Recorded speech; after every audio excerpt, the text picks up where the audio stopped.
Rule number 11, इसमें आप सीखेंगे PS प्लस PV का आपस में यूज। तो PS का मतलब क्या होता है? प्लूरल, PLURAL, प्लूरल सब्जेक्ट, ठीक है। और जो PV है, इसका जो मतलब होता है, मीन्स होता है, प्लूरल वर्ब होता है, PLURAL, प्लूरल वर्ब, ठीक है। तो प्लूरल सब्जेक्ट के अंतर्गत आते हैं जैसे आई हो गया, बी हो गया, यू हो गया, दे हो गया, आई वी यू दे। ये फिर जब अगर नाउन आपको यूज करना है, नाउन में कैसे, जैसे बॉयज हो जाए, ट्वाइज हो जाए, ठीक है, ये चिल्ड्रन हो जाए CHILDREN, चिल्ड्रन, यानी प्लूरल नाउन, या कि प्रोनाउन में आई वी यू दे, ठीक है। ये सारी चीजें प्लूरल सब्जेक्ट में आती हैं। वहीं अगर हम बात करें प्लूरल वर्ब की, तो एकता वर्ब का फर्स्ट फॉर्म जो होता है वो प्लूरल वर्ब होता है, ठीक है। अब यहाँ पे देख लो प्लूरल नाउन की पहचान। देखो प्लूरल नाउन में क्या होता है, लास्ट में यस लगा होना चाहिए, ES लगा होना चाहिए, IES लगा होना चाहिए, या EN लगा हो तो प्लूरल नाउन के अंतर्गत आ जाता है। हाँ, कुछ चीज़ों को छोड़कर, जैसे न्यूज़ जो है NEWS, न्यूज़ में लास्ट में यस लगा होता है, लेकिन ये प्लूरल नहीं है। कुछ नाउन आपको पढ़ना पड़ेगा, मैथमेटिक्स हो गया, पॉलिटिक्स हो गया, इनमें लास्ट में यस लगा होता है, लेकिन ये प्लूरल नाउन में नहीं आते। बाकी आप देखें जैसे सिटी, सिटी का जो प्लूरल बनता है सिटीज हो जाता है, ठीक है, लास्ट में IS लगा। क्लासेस हुआ, बॉयज हुआ, ये सब प्लूरल के अंतर्गत आते हैं। तो प्लूरल सब्जेक्ट के साथ आपको प्लूरल वर्ब का यूज करना है, और उसकी पहचान क्या रहेगी अब वो देखें हिंदी में।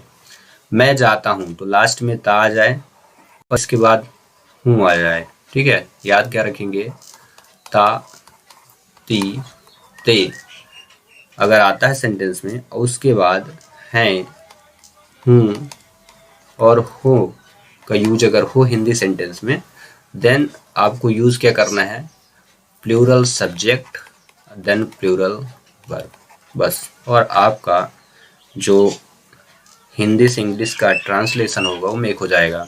ये रूल ही है, ठीक है।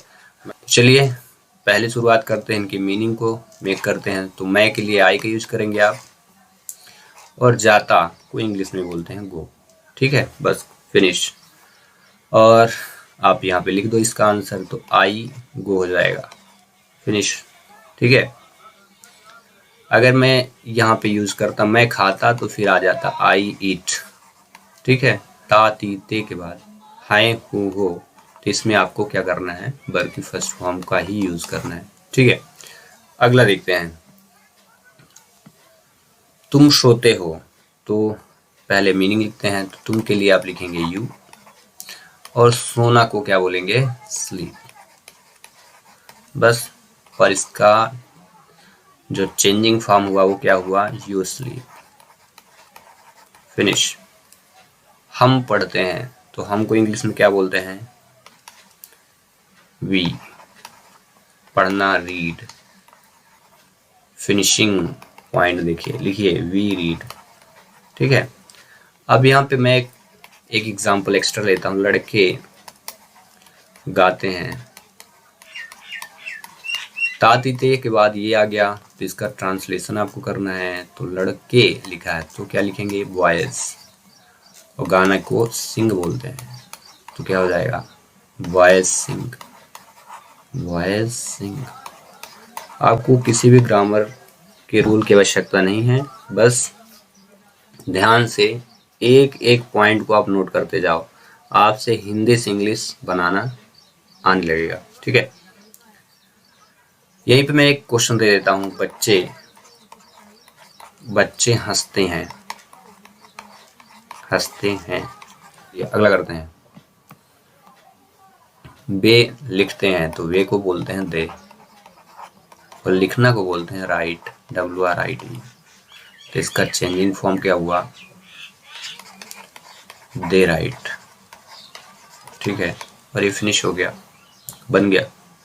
लड़के काम करते हैं, तो काम करना मतलब होता है वर्क, ठीक है, और लड़के को क्या कहते हैं, बॉयज, ठीक है।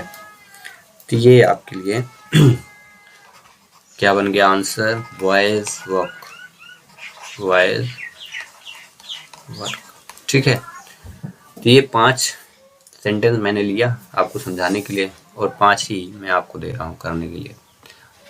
ध्यान रखें कि यह रूल तभी आपसे बनेगा जब आपसे प्लूरल वर्ब यानी वर्ब की फर्स्ट फॉर्म की काफ़ी ज़्यादा प्रैक्टिस होगी।